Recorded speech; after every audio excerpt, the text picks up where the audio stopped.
আসসালামু আলাইকুম, শুভরাত্রি। আজকে আমি খুবই মজাদার ক্রিস্পি একটা আলু চিপস তৈরি করার রেসিপি শেয়ার করছি। খুবই সাধারণ, নরমাল, সহজেই করা যায়, কিন্তু খেতে অনেক মজা। প্রথমে আমি এখানে একটা বড় সাইজের আলু নিয়ে নিচ্ছি। তারপর আমি আলুর খোসা আজকে ফেলে দিব না, ভেজে নিব খুব সুন্দরভাবে। আলুর থেকে বরঞ্চ আলুর খোসাগুলো খেতে অনেক মজা লেগেছে। প্রথমে আমি একটা বড় সাইজের আলু নিয়ে নিচ্ছি, তারপর খোসা কেটে রেখে দিবে একটা সাইডে। তারপর আলুগুলো পিস পিস করে ধুয়ে পরিষ্কার করে খুব ভালোভাবে পানি জড়িয়ে টুথপিক দিয়ে এভাবে আমি একটু মুড়িয়ে দিব। তারপর আমি এগুলোকে মিডিয়াম আছে তেলের মধ্যে ভেজে নিব, খুবই মচমচা করে, একটু লাল লাল করে ভেজে নিব, তাহলে বেশি মচমচা হবে। তারপর আমি আবার একটা পর্যায়ে আলুর খোসাগুলো দিয়ে দিচ্ছি, ভেজে নিব এবার খুব ভালোভাবে।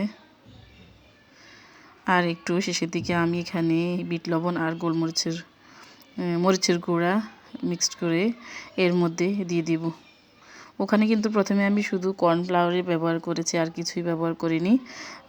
লাস্টে তো আমি শুধু এখানে লাল মরিচের গুঁড়া আর বিট লবণ দিয়েছি। চাইলে নর্মাল লবণ দিয়েও মেখে নিতে পারেন। কেমন হয়েছে আমার রেসিপিটি অবশ্যই জানাবেন। আল্লাহ হাফেজ। খেতে কিন্তু অনেক মজা।